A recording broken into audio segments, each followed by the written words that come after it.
I never imagined my life would turn into one of those bitter revenge tales you read about online or hear whispered at neighborhood gatherings. But here I was, sitting alone in my darkened living room at midnight, a half empty glass of whiskey in my hand, trying to process the impossible. My wife, Julia, was having an affair. My Julia, the woman I'd loved faithfully for 15 years, was in the arms of another man. The thought hit me like a punch to the gut, leaving me breathless and shaking. It started with small things, almost imperceptible at first. Julia had become protective of her phone, tilting the screen away whenever I walked by. Work emails, she'd say with a tight smile that didn't reach her eyes. She was staying late at the office more often, claiming deadlines and meetings that inexplicably emerged out of thin air. On a few nights, she came home far later than usual, excusing herself with stammering reasons that felt as thin as tissue paper. I wanted to believe her. God, I wanted to believe her so badly that I nearly convinced myself I was imagining it all, that it was paranoia or maybe some midlife insecurity on my part. After all, we had our routines, our inside jokes, our comfortable, quiet moments. We weren't the passionate newlyweds we once were, but I thought we were solid, steady.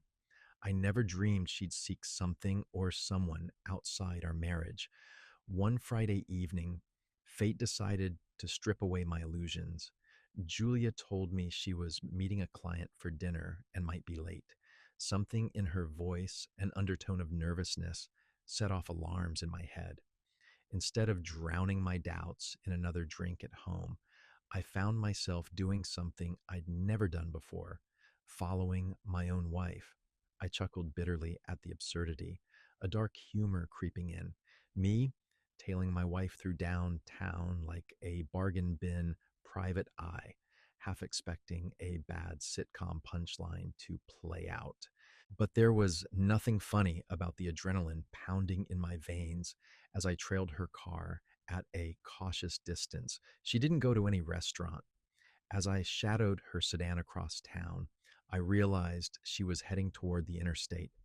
About 20 minutes later, I watched her pull into the parking lot of a Highway 9 motor lodge, a cheap, nondescript motel out by the edge of town.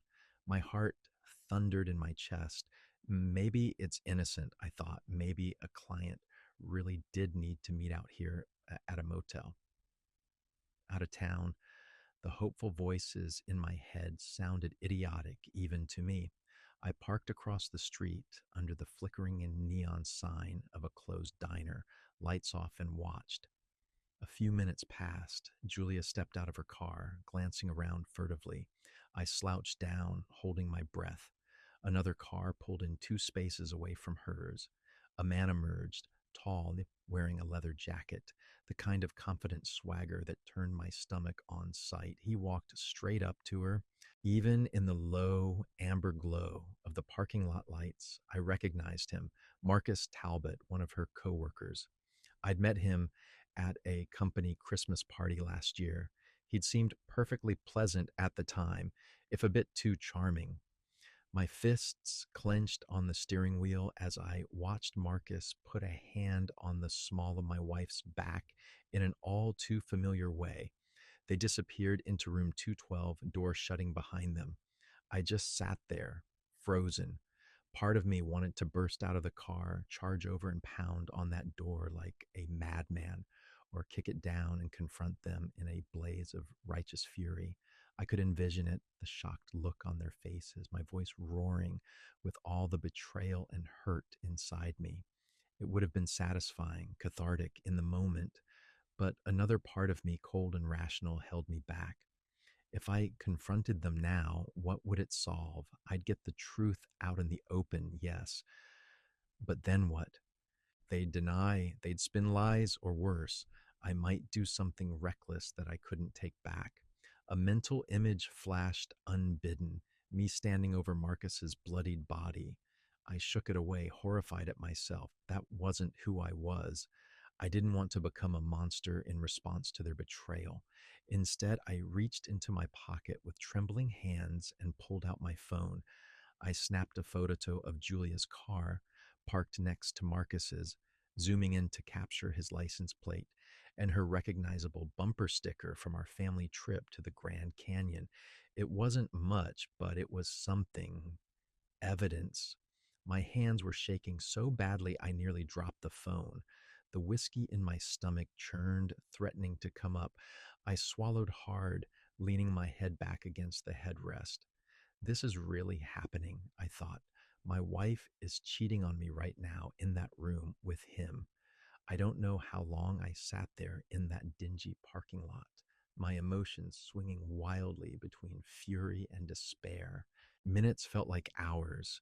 At one point, I let out a short, bitter laugh that startled even me. What a cliche I was living. The dutiful husband turned amateur detective, staking out a no tell motel because his wife was having an affair. If it hadn't been my life, it might have been darkly comedic. Eventually, the door of room 212 creaked open. I hunched down further, heart thudding in my ears. Julia emerged first, smoothing her hair and glancing around nervously. Marcus followed, casually adjusting his jacket, looking annoyingly pleased with himself. I held up my phone again and from the shadows captured a few grainy pictures of the two leaving the room together. They exchanged a quick kiss by her car, one more dagger through my already tattered heart, and then parted ways with whispered words I was too far to hear. Julia got back into her car, and so did Marcus. I sank lower in my seat as Julia's headlights swept past me. She drove out of the lot and back toward the main road. Marcus lingered a moment, checking his phone, maybe sending her a goodnight text, and then he too pulled out and disappeared into the night. I exhaled a breath I hadn't realized I was holding. As the red taillights faded, I was left alone with the crickets and the hum of the motel's neon sign. I felt numb. I felt rage. I felt pain so deep it was almost physical, like something had been hollowed out of my chest. But beneath all that, something else started to take shape, a resolve cold and sharp. I wasn't going to confront them tonight. No, that moment had passed. Instead, I was going to do something far more effective. If they thought they would get away with ripping my world apart, they were in for a rude awakening. In the silence of that parking lot, I made a promise to myself. I would make them pay for this betrayal, and I would do it with a precision and patience I never knew I possessed. When I finally started the car and drove home that night, I felt a strange sense of calm cloaking my anger. The hurt was still there, raw and searing, but it was as if my mind had clicked over into another gear, one focused not on pain but on purpose. I wasn't going to be the cliche of the hapless, cuckolded husband who just wallows in misery. Number. If Julia wanted a war by betraying our marriage, then I would be the one to finish it on my terms. I pulled into our driveway around 11 p.m., about 20 minutes after Julia. I sat in the car for a moment, noticing the light in our bedroom was already off. Either she was asleep or pretending to be. Fine by me, I needed to collect myself anyway. I caught a glimpse of my reflection in the rearview mirror, haunted eyes, jaw clenched so tight it ached. Get a grip, I whispered to myself, running a hand through my hair. I took a deep breath, squared my shoulders, and went inside. The house was quiet, dark, except for a single lamp I always left on in the foyer. Habit, courteous husband habit, so she wouldn't come home to a completely dark house. The little things I did for her out of love now felt like mocking reminders of my naivete. I locked the door behind me with a soft click. For a moment, I just stood there in the silence, breathing in the familiar scent of home, lemon furniture polish, and a hint of Julia's perfume still lingering in the air. A wave of emotion nearly buckled my knees. This was the life we built, and she had thrown it away for cheap motel rendezvous with that smug bastard. I crept upstairs, not wanting to wake her, not yet. In the pale light spilling from the bathroom nightlight, I could make out Julia's form huddled on her side of the bed. I paused in the doorway, listening to her slow, steady breathing, sleeping soundly, as if she hadn't just driven a dagger into my heart a few hours ago. The audacity of it made my blood boil anew. How long had she been deceiving me like this and still sleeping peacefully beside me at night? Perhaps that should have been my first clue. How deeply she could sleep these days while I tossed and turned with an unspoken sense that something was wrong. I forced myself to turn away and head to the guest room down the hall. There was no chance in hell I could lie next to her tonight without either breaking down or exploding. Neither option suited my plans. As I sank onto the lumpy pull-out couch in the guest room, a steely clarity settled over me. I would gather evidence, I would secure my finances, I would plan every move carefully. Julia and her lover believed they were sneaking around in secret, but their secrecy was now my weapon. They had no idea I knew, which meant they wouldn't see me coming until it was far too late. I stared at the ceiling, the shadows of tree branches outside swaying gently across the plaster. My mind was racing, outlining steps, contingencies, backup plans. It was strange. I felt almost detached, as though I were analyzing someone else's life rather than my own. The agony was there, yes, a dull ache in the background, but it fueled something sharper in that dark quiet. I made another promise to myself. I would not be rash. Revenge is a dish best served cold, as the saying goes. And so I would take my time and serve it ice cold. Morning light filtered through the guest room window far too early, bringing with it a pounding headache and the grim reality of what I'd witnessed. For a few precious seconds, I'd groggily forgotten the nightmare of the previous night.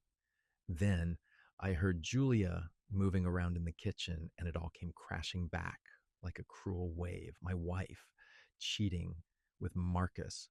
A surge of anger chased away any lingering drowsiness. It was time to set my plan into motion.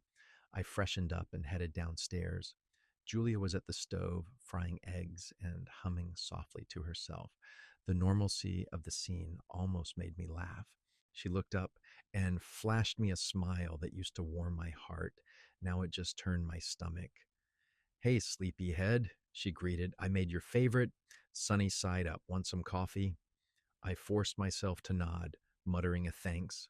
I could play the part of the tired, oblivious husband a little longer. As I sat at the table, I noticed her hair was still damp from a shower, and she wore that fluffy blue robe I'd given her last Christmas. She looked normal, not like a woman who just betrayed her family. I wondered if guilt kept her awake at all last night. If it did, she hid it expertly behind a veneer of small talk. She rambled about some mundane thing, a TV show our son liked, or a sale at the grocery store. I mumbled responses, keeping my voice neutral. Inside, every lie of omission that passed her lips only steeled my resolve. "You okay, Alex?" she asked, frowning slightly. "You look a little out of it." I realized I'd been staring blankly at my plate, the eggs untouched. "Didn't sleep well," I lied smoothly. "Work's been a bear." She gave a sympathetic little pout and squeezed my shoulder as she passed by with the coffee pot. I had to grip my mug hard to suppress the instinct to shove her hand away. "I'm sorry," she said. "Maybe tonight get to bed early? We could watch that documentary you were interested in, low stress, just us." Her voice was so gentle, so wifelike, that if I hadn't known better, I'd have thought she genuinely cared. "Maybe," I replied noncommittally, taking a sip of coffee to avoid further conversation. It was bitter and too hot, scalding my tongue, but I welcomed the pain. It grounded me in the moment, reminded me not to fall for her act.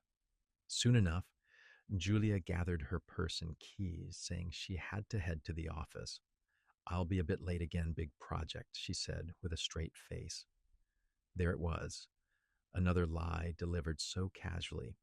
I felt something inside me tear a little more, but I masked it with a yawn. Sure, see you tonight, I murmured. She hesitated as if expecting something, maybe a goodbye kiss out of habit. I had already turned away, pretending to rinse my mug. After a second, I heard her footsteps retreat and the front door close. The moment I saw her car leave the driveway, my entire facade crumbled. I gripped the edge of the counter, breathing hard as the fury flooded in. How dare she act like everything was fine? How easily she lied to my face. The nerve of inviting me to relax with a documentary, as if she wasn't planning her next tryst with Marcus under the guise of a big project. The dark humor of it all struck me. My wife was leading a double life and thought I was too dull to notice. Well, I'd noticed, and I was about to make sure her little world came crashing down. First things first, evidence. The pictures on my phone from last night were a start, but I needed more solid proof of the affair, preferably something that would hold up in court or at least scare her into compliance. Adultery might not be a criminal matter in our state, but it could sway divorce proceedings, especially in terms of alimony or leverage in settlement talks. I also wanted undeniable proof to show anyone who mattered in case she tried to lie her way out of it. I spent the next hour combing through our digital life. In the study, I logged onto our home computer. Julia wasn't the most tech savvy and had a tendency to use the same password for everything. With a grim sort of satisfaction, I recalled the password she'd given me years ago for an online shopping account and tried it on her personal email. Bingo. She really should have been more creative. I felt a pang of something, sadness, disgust, as her inbox flooded my screen. I told myself I wouldn't dig more than necessary, but I ended up skimming through the past few months of messages, searching for Marcus's name. My stomach clenched with each result. There were dozens of emails, some work related. He was CC'd on group memos, but others were far more personal. One in particular made my vision go red for a moment. An exchange from 2 weeks ago. Subject line innocuously titled Meeting Notes. The content, however, was anything but professional. It was an entire thread of them planning a rendezvous, laced with flirtation and thinly veiled innuendo. Julia wrote that she couldn't stop thinking about their last time at the usual spot and how she had dreamed of his hands on her. I couldn't read further without wanting to smash the keyboard. Jaw tight, I forwarded several of the most damning emails to myself and saved copies to a flash drive. Evidence. Check. Next, I pulled up our cell phone account records. As the primary account holder, I had access to the call and text logs for both our phones. A quick filter by number revealed dozens of late night calls and texts to a number I knew was Marcus's. They often coincided with evenings I was working late or times she'd claimed to be out with her friend. The sheer volume of their contact, all carefully hidden from me, made my blood boil anew. I printed the logs out, highlighting his number each time it appeared. I realized I was grimly efficient at this, almost like I was doing research at work. Perhaps focusing on the practical details was my mind's way of coping, partitioning the pain behind a wall of tasks. Document everything, prepare for war. With evidence safely secured, I turned to the next order of business, our finances and legal counsel. If this was going to end in divorce, and there was no question it would, I had to ensure I wasn't financially crippled by her betrayal. We had a joint checking account, some savings, the house, 2 cars, and of course, there was the question of alimony. Julia worked part time at an advertising firm and made decent money, but I was the primary breadwinner with my job as a systems analyst. In a fair world, I wouldn't owe her a dime after what she'd done, but I knew plenty of guys who got cheated on and still had to pay spousal support because they'd been married long enough or their wives didn't earn as much. Well, not me. If I had my way, she wouldn't get a penny, more than the bare minimum the law required. I grabbed my phone and scrolled through contacts for my friend David Harper, a sharp divorce attorney I'd gone to college with. We weren't best buddies, but we stayed in touch on social media. I remembered him saying a while back that if I ever needed a lawyer, followed by a chuckle, as neither of us expected, I'd actually be calling him for that. He'd give me the friends and family rate. I hoped that offer still stood. More importantly, I knew he was damn good at what he did. He answered on the third ring. Alex, long time, man. What's up? His voice was bright, but I had no energy for pleasantries. David, I said, my tone flat, I need a favor. I need your professional services starting immediately. There was a pause, then a quieter, more cautious response. All right. What happened? My throat tightened. Saying it out loud would make it real, but I forced the words. It's Julia. She's been having an affair. I'm going to file for divorce. Ah, hell, David muttered, the warmth replaced with genuine sympathy. I'm sorry, Alex. Of course I'll help you. Have you confronted her yet? Not yet. And I'd like to keep it that way until we have everything in order. I realized I was pacing the length of the study like a caged animal. I have evidence, photos, emails, phone logs. I want to make sure I handle this right, no mistakes. Good. That's smart, he affirmed. First things first, don't let on that you know anything. We want her served by surprise so she can't hide assets or prep a defense. Also, do you need temporary arrangements, living situation, banking, etc.? I glanced at the open browser tab showing our joint bank account balance. I was about to ask, should I separate some funds now? Listen carefully, David said, switching to lawyer mode. Don't do anything drastic like draining accounts. That can look bad, but absolutely protect yourself. I can file a motion with the divorce to freeze joint assets so neither of you can clean out the other. That'll keep everything status quo until division.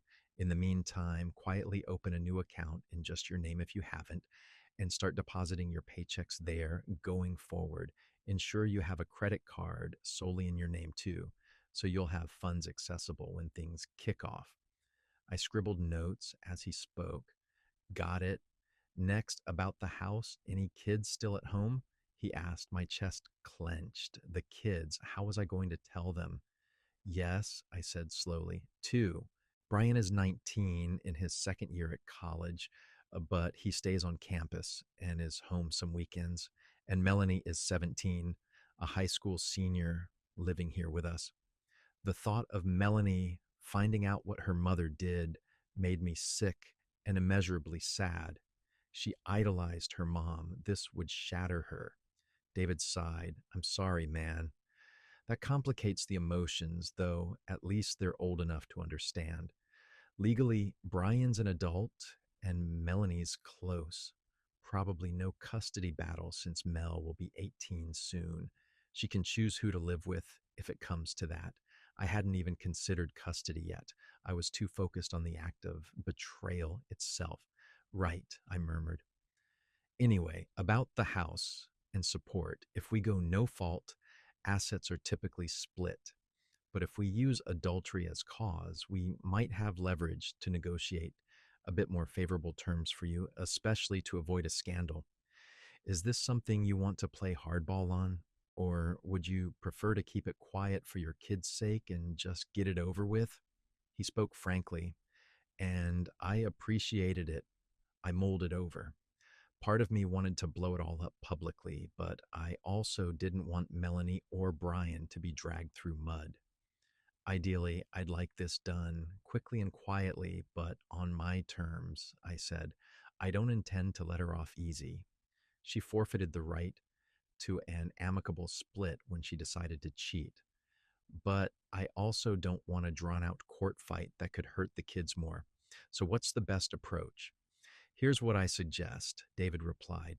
We prepare a standard no fault divorce filing, citing irreconcilable differences, but we also draft a settlement agreement strongly in your favor. No alimony for her, an equitable but perhaps not perfectly equal division of assets leaning towards you. Given your incomes, typically she'd ask for some support. We want to circumvent that. We can even propose she gets the house, but you get a larger share of savings and investments, or vice versa, depending on what you want. The key is we attach proof of her affair privately to the filing as Exhibit A, so she knows we can prove fault. We then basically say, sign the agreement, walk away quietly, or we'll amend the complaint to adultery and drag her and lover boy into open court. A slow, cold smile crept across my face. It was exactly what I wanted, her backed into a corner. That sounds perfect. I have some rather explicit evidence that I doubt she'd want aired out publicly or shown to the kids or her parents. If we need to threaten that, I'm all in. Let's try not to traumatize your kids with the explicit stuff if we can help it, David chuckled darkly. But yes, having the smoking gun photos will be our ace. Just make sure you keep those in a safe place and don't accidentally tip her off. Don't worry, I recalled the images of them leaving the motel and the emails I'd saved. They were burned into my mind. I've got it under control. Good. I'll start drafting the paperwork today. I'll also file that motion to freeze the joint accounts as soon as the divorce complaint is filed, likely by tomorrow or Wednesday at the latest. In the meantime, get your new bank account set up and secure any personal valuables you wouldn't want her to mess with. If things get ugly when she finds out, and Alex, I know this is hard, but try to act normal until she's served. No late night Facebook posts or drinking texts you might regret, all right? Sometimes people blow off steam and it backfires in court. I huffed a humorless laugh. I'm not going to do anything to jeopardize this. Trust me. She won't see a thing coming. We wrapped up the call with him promising to be in touch soon for my signature on documents. I hung up and felt, for the first time since this nightmare began, a glimmer of satisfaction. I had a plan and an ally to navigate the legal battlefield. Julia thought she was in control, sneaking around and playing me for a fool. But now I held the cards, and I was about to show her just how badly she'd miscalculated. That evening, I set about quietly putting the remaining pieces in place. I opened a new bank account online, transferring a modest sum from our joint account just to ensure I had some cash on hand. Not enough to alarm her if she happened to check the balance. Just a couple thousand labeled as a transfer to a savings investment. Julia rarely monitored the accounts. I handled most of the bills, so I wasn't worried she'd notice the slight change before the freeze went into effect. I also fished out an old credit card offer from the junk drawer, one of those pre approved deals I'd usually toss. This time I applied, under my name only. It would be a few days before the card arrived, but I had other cards I could rely on in the interim if needed. That night, I continued to keep my distance from Julia. I claimed I had a project from work to finish and locked myself in the study. In reality, I couldn't bear to look at her. She pecked her head in once to say she was going to bed early and that she hoped I'd sleep better tonight. I mustered a nod and an mm-hmm. My coldness might have seemed odd to her because she lingered a moment as if about to say something, her brow furrowed slightly. In the end, she just sighed and said, "Good night, Alex." The door clicked shut and I exhaled. It was astonishing how even a brief interaction with her now felt draining, like I was holding back a dam of emotions behind a brittle wall. Once I was sure she was asleep, I crept out and gathered a few things. I took digital photos of all our important documents, bank statements, the deed to the house, car titles, investment account summaries. I wanted duplicates of everything in case she got vindictive and tried to hide or destroy paperwork later. I loaded the scans onto the same flash drive with the affair evidence. I also made a list of valuables or personal items I cared about. If things went nuclear, I didn't want to forget anything important. It felt surreal, inventorying my life like this, preparing for a scorched earth split while she slept under the same roof, none the wiser. But the task gave me a sense of control amid the emotional chaos. Over the next 2 days, I stuck to the plan. I maintained a facade of normalcy at home, distant but not openly hostile. Julia seemed preoccupied herself, perhaps with her affair, or maybe sensing something off with me, but not daring to ask outright. On Wednesday morning, David texted me, "Papers filed, process server will serve her tomorrow at work, 1 p.m." I read that message twice, heart racing. This was it. D Day was scheduled for tomorrow. Part of me was anxious. There was no turning back once she was served. But I reminded myself of every lie she told, every betrayal. I steeled myself with the cold purpose that had carried me this far. This needed to happen. I had one more unpleasant task before the storm hit: tell our children, or at least prepare them. I refused to let Julia spin the narrative and poison them against me. They deserved the truth about why their world was about to change. That evening, I called Brian at college. I kept my voice as steady as I could while telling him that his mother and I would be separating. His shocked silence on the other end was heartbreaking. I spared him the explicit details, but I made it clear. Your mom, she broke the trust between us. She was unfaithful. My son isn't a kid anymore. He understood the implication. He sucked in a breath and muttered a string of curses I rarely hear from him. "I'm sorry, Dad," he finally said, voice tight with anger or tears or both. I I don't even know what to say. Are you okay? That question almost undid me. "I will be," I replied, my own throat thickening. "It's hard, but I'm handling it. I just wanted you to know before things start moving. Papers are being filed. I'm going to move out for a while to kids to let things cool off here. But this doesn't change my love for you or your sister. We are still a family, just not in the same shape as before." He sniffed. "Do you want me to come home this weekend? I can be there in a couple hours if you need." "No, you focus on school," I quickly assured him. "I know you have exams coming. I'll keep you posted. Maybe come home after the dust settles a bit and we can talk more. Right now, just take care of yourself, okay? And listen. I know you're upset with your mom, but she's still your mother. Whatever happens between us, that doesn't change the fact that she loves you." He didn't respond to that. After a moment, he just said, "I'm here if you need me, Dad." "Any time." I thanked him and ended the call, exhaling shakily. One down, one to go. Telling Melanie in person was one of the hardest things I've ever done. She got home from her part time shift at a local bookstore around 8 p.m., complaining about a rude customer as she kicked off her shoes.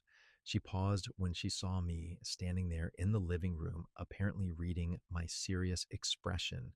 "What's wrong?" she asked immediately, eyes wide. I gestured for her to sit on the couch with me. My little girl, though nearly grown now, must have sensed the gravity because she sank down slowly. "Dad, you're scaring me," she whispered. I took her hand gently. "Mel, I need you to brace yourself. Your mom and I, we're going to separate. I'm filing for divorce." The words felt heavy and awful and real in a way they hadn't before. "What?" She looked at me as if I'd spoken another language. "No, why?" Tears sprang to her eyes instantly. "You guys hardly even fight. I don't under. Honey," I squeezed her hand. "I found out that your mom has been seeing someone else. Behind my back, she's been unfaithful." I tried to keep my voice calm, but it quavered despite my efforts. Melanie's expression shifted from confusion to shock to fury in the span of a second. "No, she wouldn't. She wouldn't do that to us." The "us" in her protest struck deep. In her mind, this was a betrayal of the whole family, not just me. I felt tears burn in my own eyes, but blinked them away. I'm so sorry, sweetie. I wish it wasn't true. I saw it with my own eyes. There's no mistake. My voice hardened unintentionally as the image of that motel came to mind. She's been lying to both of us. How long? She asked in a small voice. I shook my head. I don't know exactly. Long enough. I decided she didn't need more details than that. Look, I know this is an awful shock. I didn't want to keep you in the dark. I wanted you to hear it from me, not find out some other way when things start happening. Her face crumpled and she threw her arms around me, sobbing into my chest. I hate her, she choked out. How could she do this? How could she ruin everything? I held her tight, heartbreaking, and yet fiercely glad I had told her the truth. I know you're angry. I'm angry too, I murmured into her hair, but don't say you hate her. Hate what she did, not her. She's still your mom. She made a terrible mistake. No, a terrible choice, but she loves you. That never changed. Melanie pulled back and wiped her eyes, looking at me with a maturity that both saddened and impressed me. I I'll try, Dad, but I'm not sure I can ever forgive her for this. You don't have to decide that now, I said softly. Just remember I'm here for you, and I know this is going to be really hard for all of us. I kissed the top of her head. We'll get through it, okay? I promise. She nodded uncertainly, and I let her retreat to her room, where I soon heard muffled sobs through the door. The sound twisted the knife in my heart, transforming my sadness back into vengeful resolve. Julia's actions had done this, shattered our daughter's world, broken the peace of our home, and tomorrow Julia would begin to face the consequences. The next day at 1 p.m., while I was at work pretending to focus on a database migration, my phone buzzed with a text from David. She's been served. A simple statement that nearly made my hands tremble with grim anticipation. I pictured the scene, a courier or process server walking into her office, asking Julia Harris and handing her the envelope containing the divorce petition and settlement offer, along with a copy of an incriminating email or two to drive the point home. Perhaps her coworkers casting curious glances and Julia's face draining of color as reality crashed down on her. The thought gave me a cold satisfaction. Within minutes, my phone started ringing. It was Julia. I stared at the screen as it buzzed angrily on my desk. Decline. I couldn't deal with her voice yet. She called again and again. The third time, I silenced it without looking. Then came the texts, a series of messages ranging from Alex, I just got some papers. What is this? To please let's talk. And then, as I maintained radio silence, increasingly panicked apologies. We can work this out. Please don't do this yet. Please come home. We need to talk. I felt a twisted sense of validation seeing her desperation. Now she knew what it felt like to be blindsided. I left work early that day, citing a family emergency, not entirely a lie. Instead of heading straight home, I went to my parents' house across town, which I'd arranged in advance as my refuge. They were expecting me, having only been told minimal details. I couldn't bear to delve into it with them yet, only that Julia and I were divorcing due to infidelity on her part. My mom had been shocked into silence on the phone, and dad's only words were a gruff, take whatever you need, son. So I knew they'd be supportive, if deeply disappointed and hurt by Julia's betrayal as well. At the house, I quickly packed a suitcase with clothes and essentials. I made sure to also retrieve the flash drive of evidence and my list of evaluables. Those came with me, locked in my briefcase. I wasn't about to leave that ammunition lying around. Melanie hovered in the doorway of our bedroom as I packed, eyes red but posture strong. You're really going then, she said quietly. It wasn't accusatory, more resigned. For now, I said, just to give us all some space. I'll be at Grandma and Grandpa's. You can call me anytime and I'll come get you if you need, okay? She nodded and came in for another hug. I love you, kiddo, I murmured, holding her tight. This isn't your fault. None of it. I know, she whispered. I love you too. I released her and grabbed my things. It was best to leave before Julia got home, to avoid an ugly scene in front of our daughter. Before I left, I told Mel that her mom would likely be home soon and that I expected they'd need to talk. Be strong, I told her. You don't have to take sides, just don't let her lie. You know the truth now. She agreed solemnly. As I pulled out of the driveway, I allowed myself a single glance at the life I was leaving behind, the well kept yard, the wreath on the door that Julia had made last fall, the curtains in the living room we'd picked out together. It looked so normal, so intact from the outside, but inside it was broken. She broke it. I didn't feel sadness in that moment, though. I felt determination. Phase one of my plan was complete. The legal machinations were underway, and the shockwave had been delivered. There was no going back now. 2 days after the papers were served, I returned to the house to talk to Julia face to face. By then, she'd signed the initial agreement, essentially capitulating to my terms: no alimony, and even split of assets that favored me keeping the bulk of our liquid savings and her keeping the house primarily for Melanie's sake. I suspect she signed so quickly out of fear. The evidence we'd shown her was damning, and the threat of an adultery based divorce with public exposure of her affair had done its job.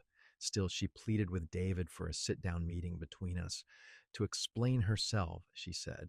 Perhaps she thought she could sway me if we spoke in person. I agreed to a meeting for one reason: closure. Not the kind she was hoping for, I imagined, but closure for me to say my piece and to set up the next moves in my plan.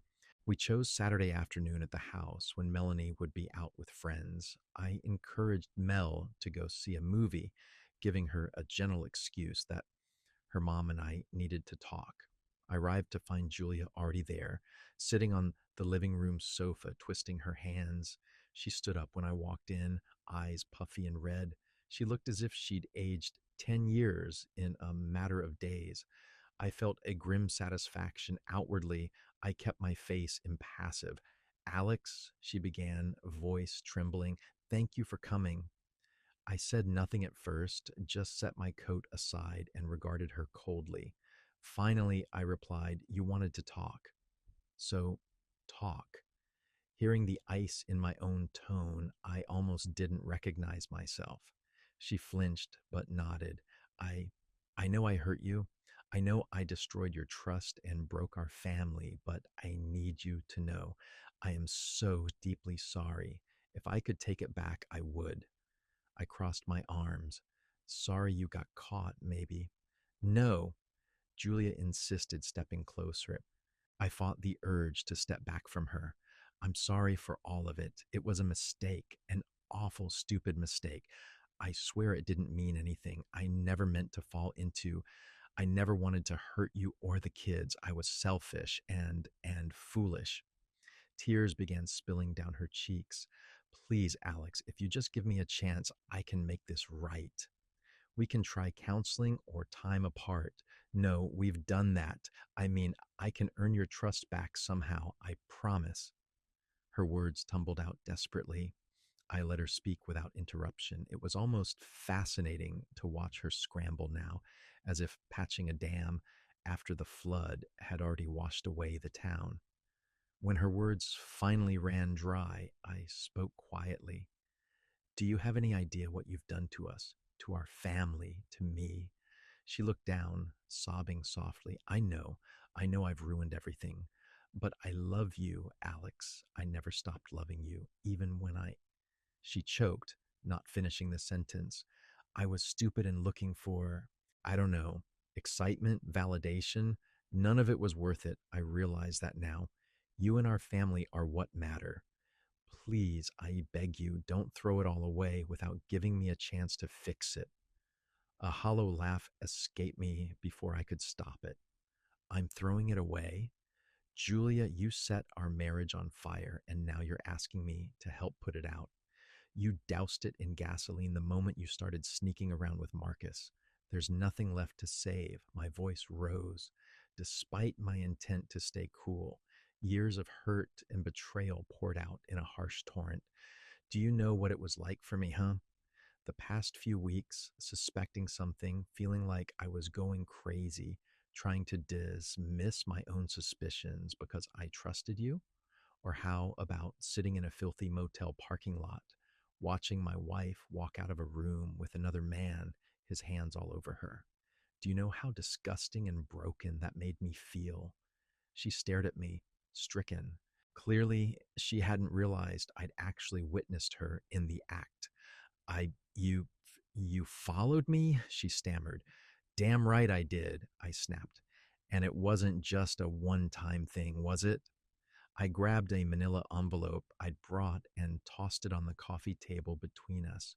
Her eyes flicked to it nervously. Go on, I said. Open it. With shaking fingers, Julia picked up the envelope and slid out its contents, a stack of printed emails and phone records. She shuffled through them, her face draining of color. I knew exactly what she was seeing. Her own words to Marcus, plans for meetups, professions of desire, logs of late night calls when I was working or asleep. It was all there in damning detail. She sank onto the couch, one hand covering her mouth. Oh God, I gave you my love, my loyalty, 15 years of my life, I said, each word like steel. And you repaid me by sneaking off to cheap motels and giggling over secret phone calls with another man. So don't stand here and tell me you never stopped loving me. People who love someone don't do what you did. Julia shook her head frantically. I was messed up, Alex.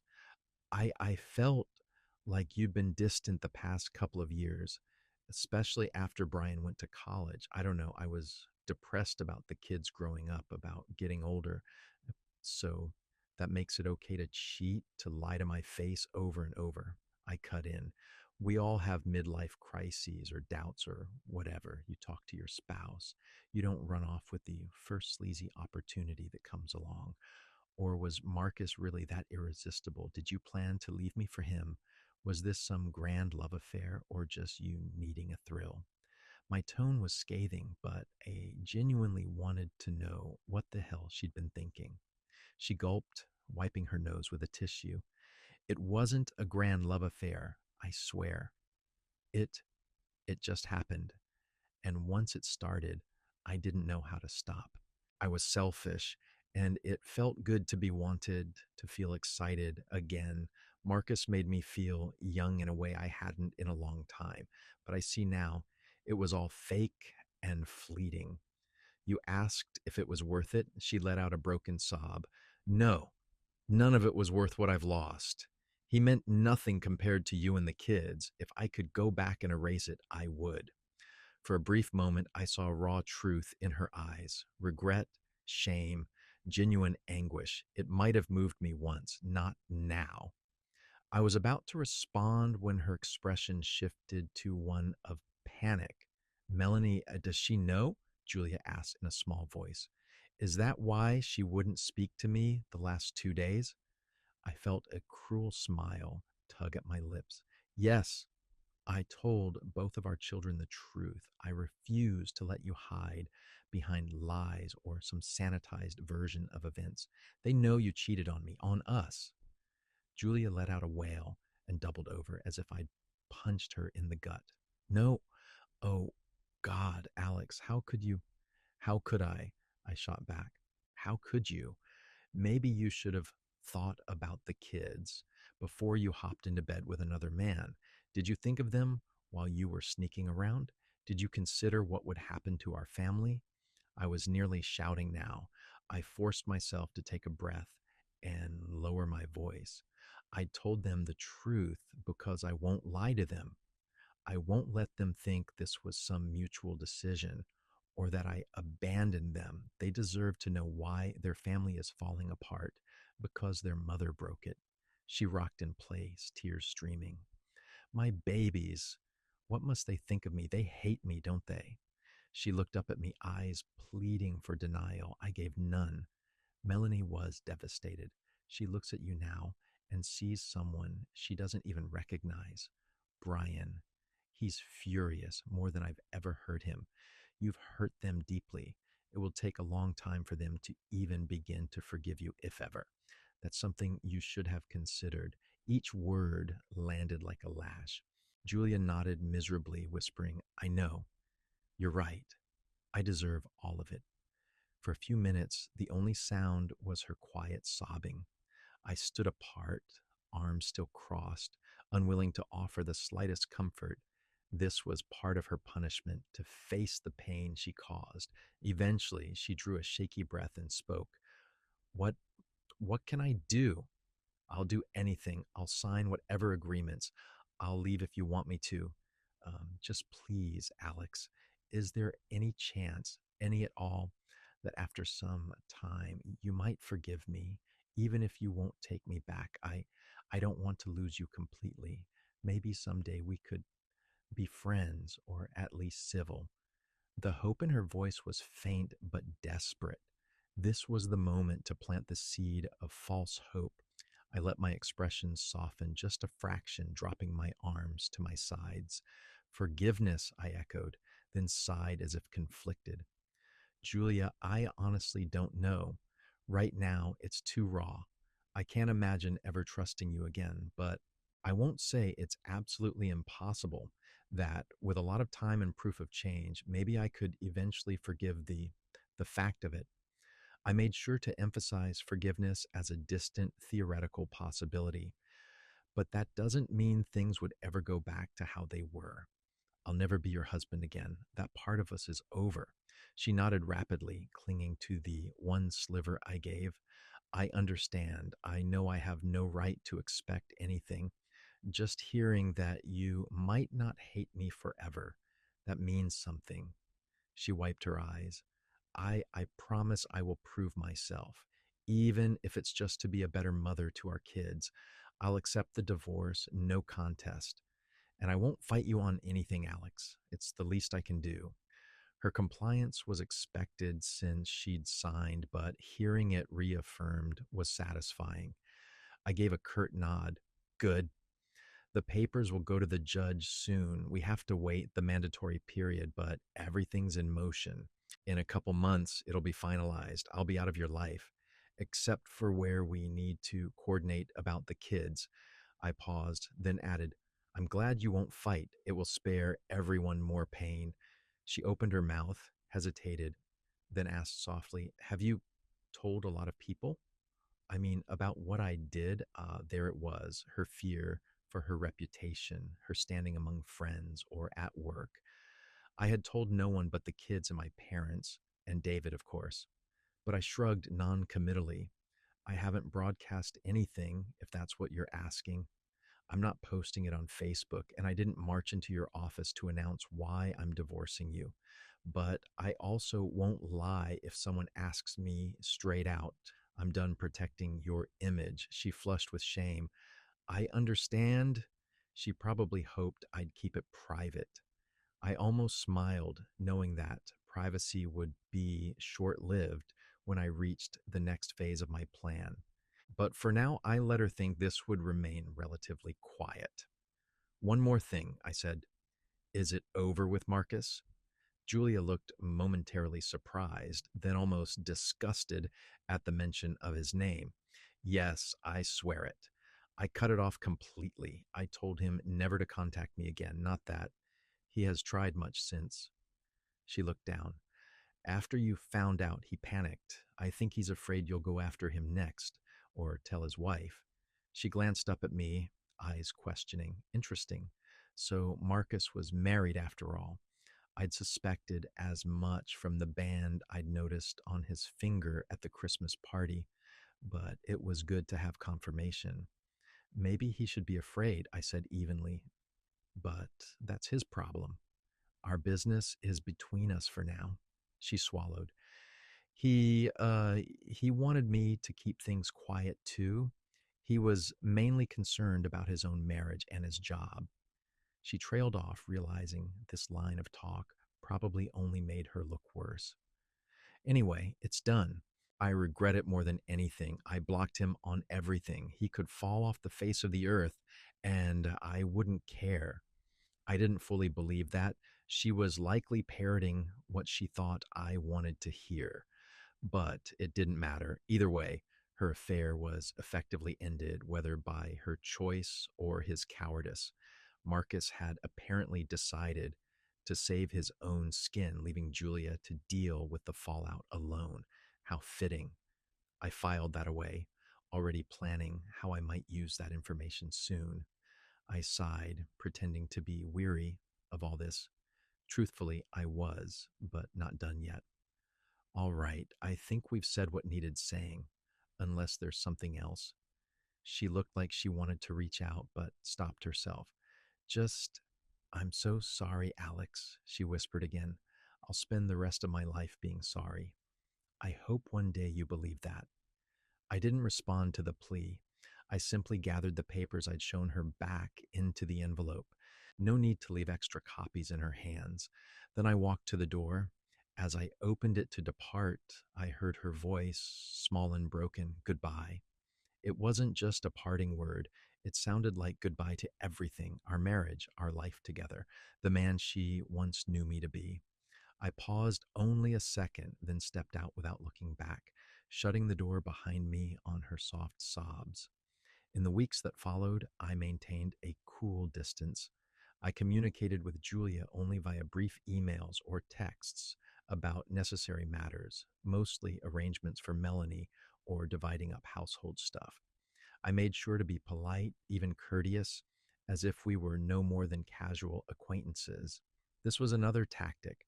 After the initial confrontation, I let a facade of civility settle in. I could sense it simultaneously relieved and unsettled her. She likely expected my continued anger, maybe even drama. Instead, I gave her calm cordiality. In public or to friends, the few who were aware of the separation, I refrained from bad mouthing her. I was the picture of a man taking the high road, and I knew it would make her wonder if perhaps I truly was moving on quietly.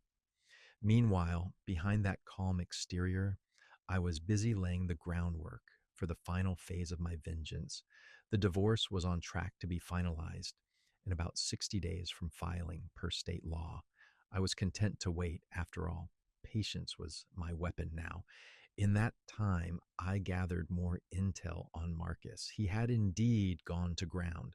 From casual inquiries and a bit of social media sleuthing using a dummy account, I confirmed he was married. His wife's name was Claire, and they had a toddler son, a picturesque little family he was no doubt scrambling to protect. I also learned that at work he'd apparently taken a sudden leave of absence for personal reasons shortly after my divorce papers hit. Whether he feared I'd march into HR with accusations of misconduct, or his guilty conscience made facing Julia or colleagues difficult, it didn't matter.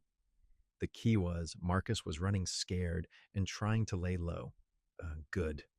He didn't know, of course, that I had no intention of confronting him at work or physically harming him. No, I had much more effective plans brewing, but I did want to squeeze a bit more useful information out of him if possible. About a month after separation, I reached out to Marcus under the guise of a white flag meeting.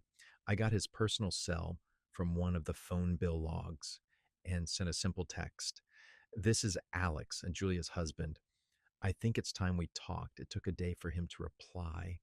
When he did, his tone was wary. I don't see the point. I'm staying away like you wanted. Perhaps he thought I was trying to bait him into something or catch him in a trap. In a way, I was. I responded, I just want some answers and to make sure you understand the situation. Meet me at McGowan's Pub on 3rd tomorrow at 7 p.m. He didn't answer immediately. I added, no lawyers, no cops, just two men settling things. That seemed to work because a few minutes later, the typing bubble appeared and his one word answer came fine. The next evening, I entered the pub 10 minutes early, choosing a quiet booth in the back. I spotted Marcus as soon as he walked in. He looked different from the suave, confident guy I'd met at the Christmas party. His face was drawn as if he hadn't slept well in weeks, and he scanned the room nervously until he saw me. I gave a slight nod, and he approached, hands in his jacket pockets. I noticed he wasn't wearing a wedding ring tonight, probably in case I got confrontational. He didn't want a reminder of his own marriage on his hand.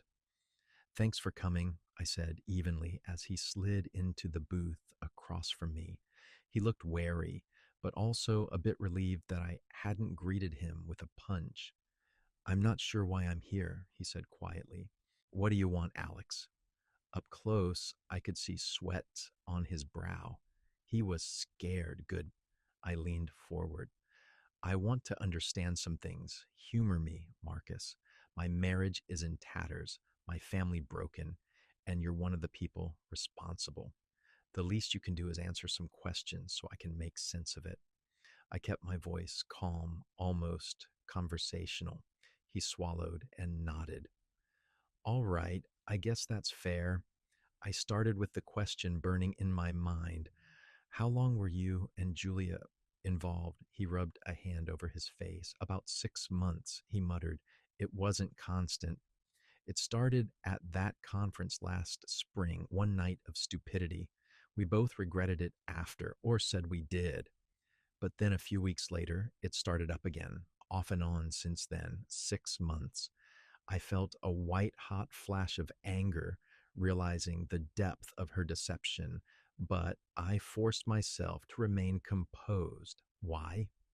What was it to you? You have a wife and kid, right? Marcus grimaced, shame flickering.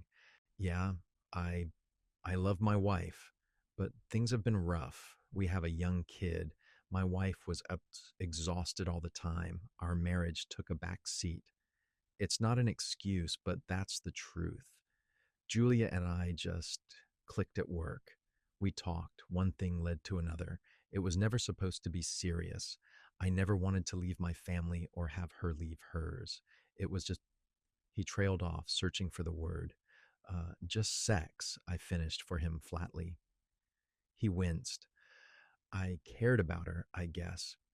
But if I'm honest, yeah, it was mostly physical and I don't know, an escape. We both knew it couldn't go anywhere. I think she understood that too. I filed that away. According to him, Julia knew it was just an affair of convenience. Had she actually believed that, or was she telling herself something else? Hard to say. So you didn't love her? I asked, watching his face. No, he said, and then hurriedly added, I mean, I liked her a lot.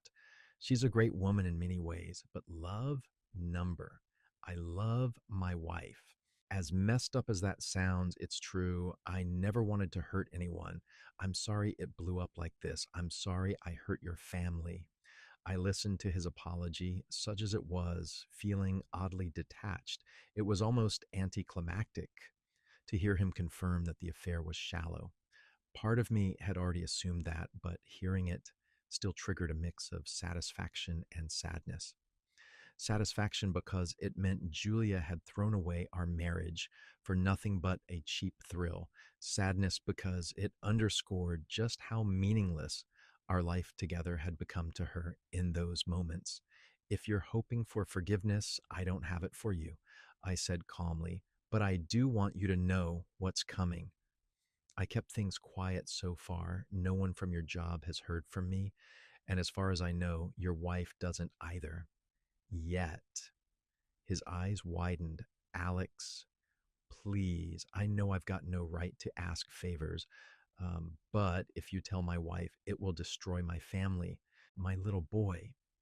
He looked genuinely anguished at the thought. Good. He should feel some of that fear. I haven't decided what I'll do, I lied smoothly. Right now, I'm focused on finalizing my divorce. After that, I let the implication hang. I wanted him to sweat, to live with uncertainty. He reached across the table as if to touch my arm, but thought better of it. I beg you, man to man, don't punish my wife and kid for my mistake. If you need to lash out, I'm right here. I'll accept whatever, just leave them out of it. I looked at him for a long moment, then gave a slow nod. I'll take what you said under consideration. But understand, I owe you nothing. You made this bed. If I were you, I'd start thinking about how to come clean on your own terms if it comes to that, because I won't keep this secret forever. This was technically true, though he didn't realize my plan was more devious than a simple confession to his wife. He slumped back, running a hand through his hair. Fair enough, he murmured. I guess I deserve whatever happens. We sat in silence for a minute. He looked utterly defeated. There was a time I might have felt pity, but not now. I wanted one last kernel from him. Does Julia know you didn't love her? Or were you feeding her lines about how you felt? My tone made it clear I wouldn't be impressed if he had. He shook his head. I never told her I loved her. I was honest that I wasn't leaving my wife. She she said she understood, but I don't know what she really felt. Maybe I was selfish not to end it sooner. Selfish was an understatement. I leaned back and studied the man who had helped wreck my life. He looked pathetic now, frightened and remorseful. It was time to end this conversation. I had what I needed, his implicit admission that he considered the affair mostly meaningless and that he was terrified of the fallout. All right, Marcus, I've heard enough. I'm done here. I stood up. He stood as well. What are you going to do? He asked, almost whispering. I met his gaze. I'm going to make sure that the people who deserve to face consequences do. That's all you need to know for now. It wasn't a direct threat, but it wasn't comfort either. Before he could respond, I turned and left the pub, leaving him standing there. I walked out into the cool night, feeling the adrenaline finally ebb. The meeting had given me something precious, ammunition. Hearing him say Julia meant nothing to him, no love, just sex, would be a final dagger to twist in her when the time was right. And his fear for his own family gave me an extra layer of leverage for what came next. Phase two was nearly complete. I had stoked Julia's remorse and left her clinging to a hope of eventual forgiveness, keeping her docile and cooperative. I had gleaned from Marcus the confirmation of his cowardice and the superficial nature of their affair. Now, both of them were in states of uncertainty. She, thinking maybe I'd eventually forgive and forget, and he fearing an axe hanging over his neck if I decided to expose him. They were on edge, but relatively complacent, and soon, once the ink was dry on the divorce decree, they would both feel the full force of phase three. I was going to ruin them meticulously and without mercy, and they would never see it coming until it was far too late. The day our divorce was finalized, exactly 60 days after filing, I stood outside the courthouse with a copy of the decree in my hand. It was a gray morning, the sky overcast and cool. There was no dramatic moment in court. Neither Julia nor I even had to appear in front of the judge in person, since everything was uncontested and agreed. Just a signed order dissolving 15 years of marriage. I was officially a free man, free and utterly alone. I took a long breath, letting the crisp air fill my lungs. I thought I might feel sadness or regret at this moment, and maybe deep down, a part of me did mourn the end of what I once cherished. But overriding all that was a sense of grim fulfillment, resolve hardened into action. Phase three could now begin in earnest, without any legal loose ends to hold me back. That afternoon, I put the final pieces of my revenge into play. Over the past several weeks, I prepared a meticulous package of truth bombs, each tailored to inflict maximum damage on Julia and Marcus's lives. They thought the worst was over. They thought all that remained was picking up the pieces quietly. They were wrong. First on the list was Marcus's wife, Claire. She deserved to know what her husband had been up to, and I was more than happy to enlighten her. I had debated doing it face to face, but decided an envelope with evidence and a written letter would be more effective and safer given she was essentially a stranger to me. So I mailed it via certified mail to ensure she got it. Inside, I included a concise, polite note. Dear Claire, I'm sorry to bring you painful news, but I believe you have the right to know that your husband, Marcus Talbot, engaged in a long term affair with my now ex wife, Julia Harris. Enclosed are copies of emails between them and photos confirming the affair. No doubt this is devastating to learn. I thought it better you hear it from someone who has been in your shoes rather than discovering it too late or from rumor. I have only recently confronted this myself. There is no easy way to say it, but the evidence speaks for itself. Again, I'm sorry. Sincerely, a concerned party, Alex Harris. I kept the tone measured and sympathetic. The evidence I provided was damning. A few key printouts of Julia and Marcus's flirty emails, and one clear photo I'd snapped of them leaving the motel together, her arm around his waist. It was all any wife would need to confirm her worst fears. Next, I turned my attention to Julia's reputation. As much as she hoped to keep her infidelity a private matter, I had no intention of letting that happen. I composed a careful email and BCC'd a select group, her parents, who lived in another state, her older brother, and a handful of close mutual friends who had known us as a couple for years. In the email, I briefly explained that I was informing them of something painful, that Julia and I had divorced because I discovered she was having an affair for many months with a coworker.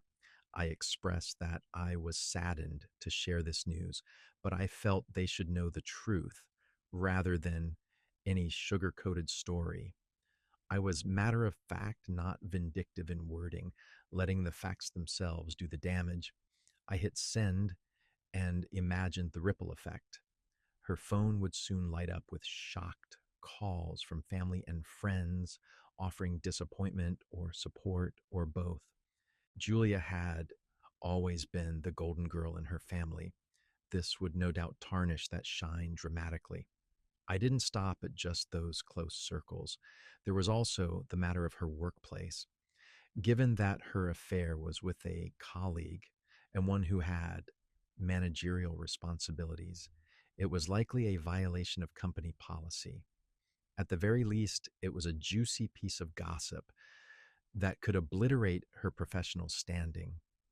Using a throwaway email account, I sent an anonymous tip to the HR department of their firm. I kept it simple.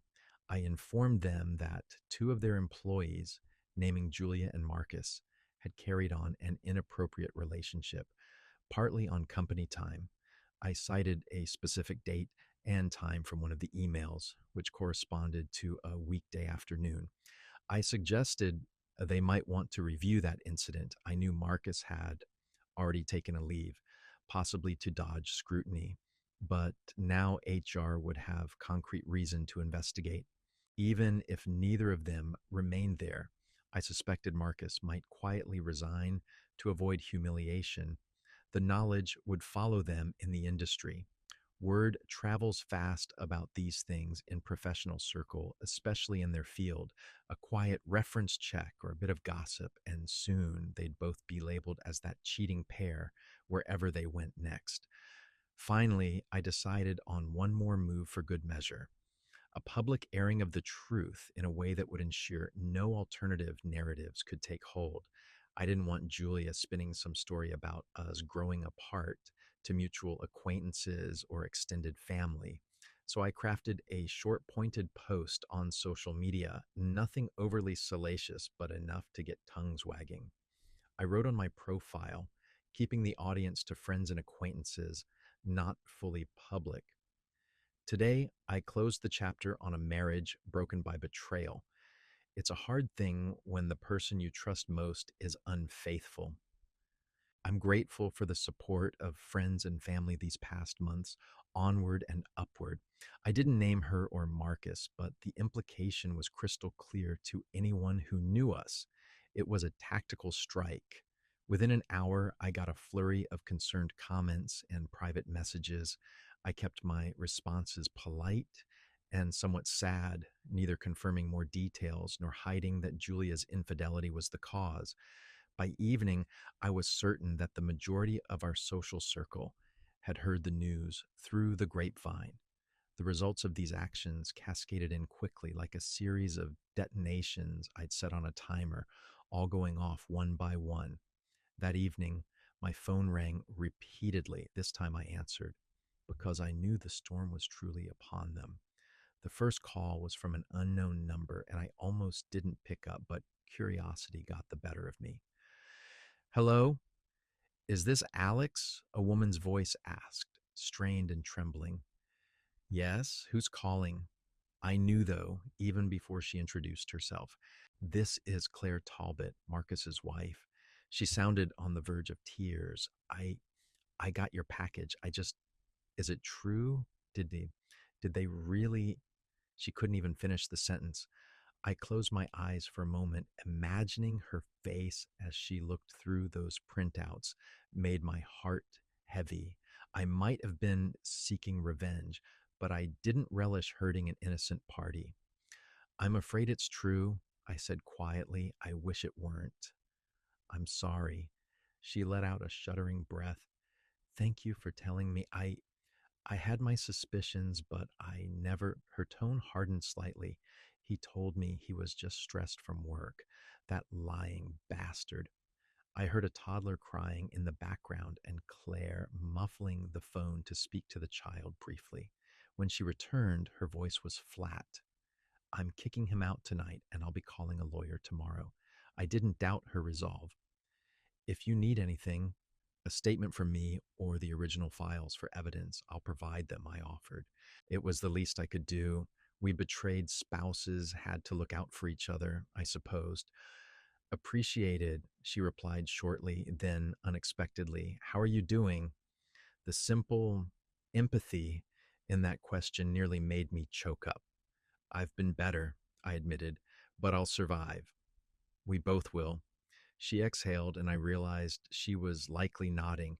Yeah, we will. Eventually, there was a pause, then, thank you again, Alex.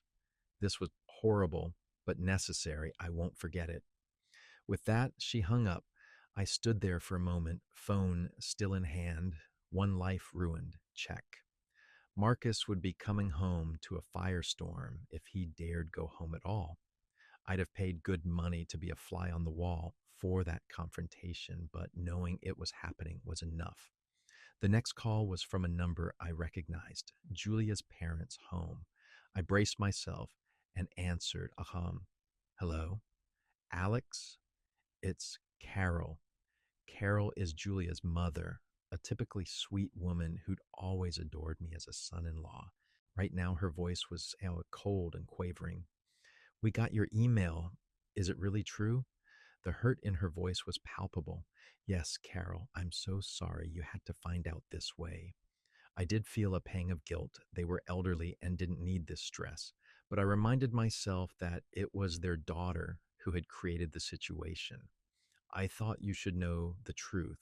She was quiet for a long time. Then she simply said, Thank you for telling us. We love you, no matter what. That actually made me swallow hard. I I appreciate that. I really do. I heard her sigh, and then in a small voice, I just don't understand what got into Julia. This isn't how we raised her. A hint of anger crept in. We will be having a serious talk with her. I'm so sorry, Alex. You didn't deserve this. No, but it's done now, I said softly. I just hope maybe one day I can make peace with it. We exchanged a few more sorrowful words before hanging up. I knew I had just upended Julia's support system. Her parents were devastated and undoubtedly furious with her. She would be getting calls from them imminently if she hadn't already, and I didn't envy her that conversation. The third call came from Julia herself. I'd been expecting it. I almost smiled when I saw her name flash on the screen, imagining her panicked realization as each new blow landed. her parents calling, her friends pulling away, maybe even HR summoning her, and certainly Marcus's life exploding next door. I took a breath and answered, keeping my voice level. Hello, Julia. How could you? She spat out, foregoing any greeting. I could hear the sheer rage and anguish in her tone. You vindictive bastard. You told everyone? My parents are horrified. My phone's been blowing up with people asking if I really cheated. Do you have any idea how humiliating this is? She was almost shrieking by the end. I felt a sliver of dark satisfaction. I'm not hearing a denial, I said coolly, because you know it's true, and now everyone else does too. You had promised to keep it quiet, she cried. You said we could do this quietly for the kids' sake, for everyone's sake. You lied. I almost laughed at the absurdity. I lied? You dare talk to me about lies? My voice sharpened, years of betrayal, giving it an edge that sliced through her rant. I kept it quiet until the divorce was final. That was for the kids, but I'm not obligated to protect your reputation, Julia. Not after what you did. Actions have consequences. You're just facing yours now. She seemed to realize screaming would get nothing from me because she suddenly broke into sobs. You've ruined me, she moaned. My own parents, they won't even look at me. My friends, God, everyone knows. How am I supposed to show my face at work or anywhere? I responded with icy calm. Perhaps you should have thought of that before you slept with another woman's husband behind my back. You don't get to play the victim here. I apologized. I begged you for forgiveness. I signed everything you wanted. Wasn't divorcing me enough for you? She wailed. Why did you have to go and salt the earth? For a moment, I said nothing. She had indeed cooperated because I forced her hand. In her mind, maybe she thought that was enough penance. She truly didn't grasp the depth of my fury until now.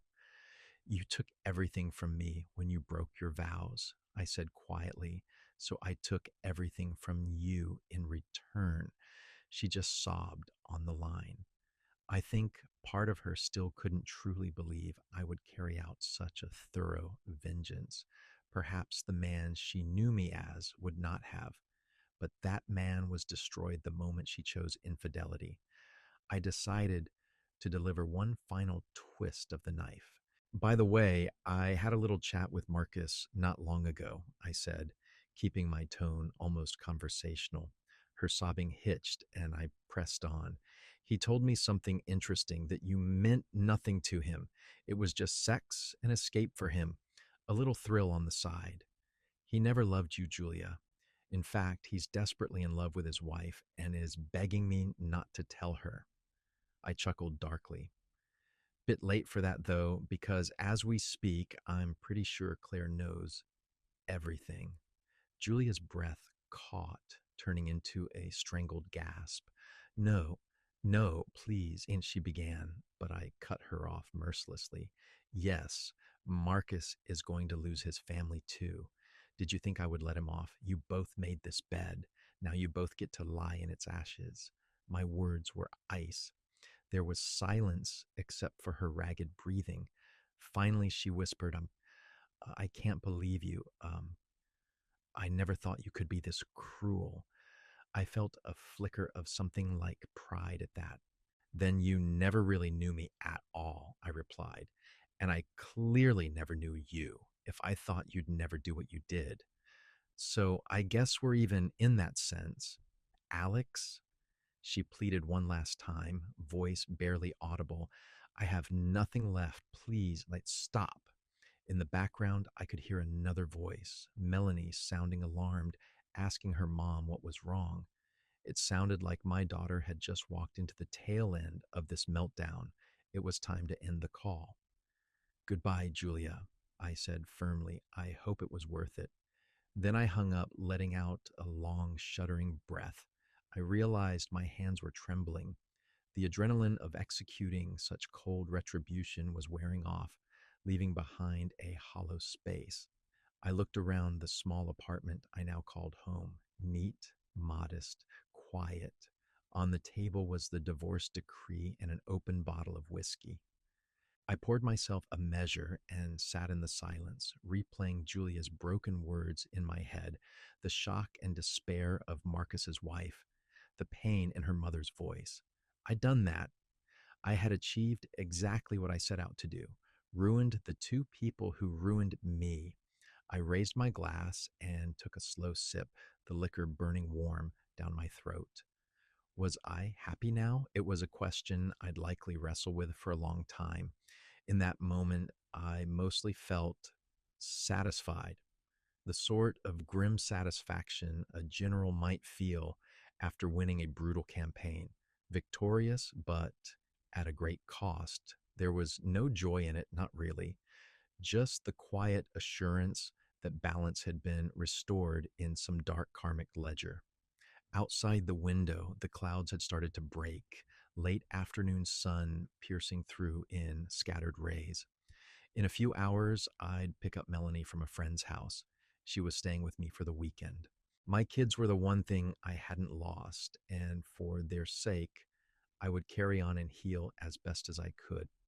I knew I was now a man hardened by betrayal, perhaps changed forever.